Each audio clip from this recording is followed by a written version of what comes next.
שתי הצלות טובות. עביר את זה לקניקובסקי, חייב להכניס לרביבו, יופי של מסירה, ורביבו כובש! איזו סיומת של רוי רביבו! ברגל ימין, לפינה קצרה. אז הנה, במהלך קבוצתי, כשמשחקים מהר, מפקיעים שערים. 1-0, מכבי תל אביב. בדקה ה-38. כמעט 40 דקות מכבי תל אביב חיכתה לאגף שמאל שלה. סוף סוף רביבו לא עומד באמצע כמו קשר, אלא עושה תנועת עומק, חילופי מקום. לא עוד פס אחורה ועוד פס אחורה. קניקובסקי דוחף לו את הכדור בזמן, ואני צריך להגיד לך, פס בימין של רביבו, אבל הגול הזה כולו שהירידה המוזרה הזאת של נדב זמיר, שלא ניגש לכדור. הוא הגיע צהוב שני על מה שהוא עשה, אז גם זה צהוב שני.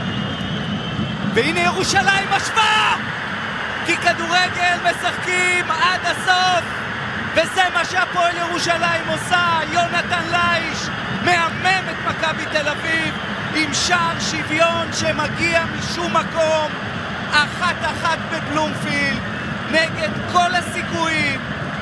להפועל ירושלים יש גאווה ויש אופי ויש שחקנים ומאמן שלא מוותרים. מגיע לה לנחישות על זה שהיא לקחה כדור ולא סתם הגביעה אותו, אלא שיחקה כדור קצר עם שני השחקנים הטכניים שלה. מכבי תל אביב הלכה אחורה אלמגור, איזה קישור. שחקן קו מצוין. סטויץ' חלק מההתקפה של מכבי תל אביב עכשיו. רביבו לקניקובסקי. רביבו יכול להשלים פה צמד. רביבו! והנה דוד הדוחק ממטר פנימה.